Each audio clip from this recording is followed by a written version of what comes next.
اور مومن عورتوں سے کہہ دو کہ وہ بھی اپنی نگاہیں نیچی رکھا کریں اور اپنی شرمگاہوں کی حفاظت کیا کریں،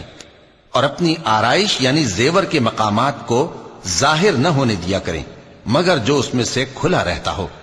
اور اپنے سینوں پر اوڑھنیاں اوڑھے رہا کریں، اور اپنے خاوند اور باپ اور خسر اور بیٹوں اور خاوند کے بیٹوں اور بھائیوں اور بھتیجوں اور بھانجوں اور اپنی جیسی مومن عورتوں اور لونڈی غلاموں کے سوا نیز ان خدام کے جو عورتوں کی خواہش نہ رکھیں، یا ایسے لڑکوں کے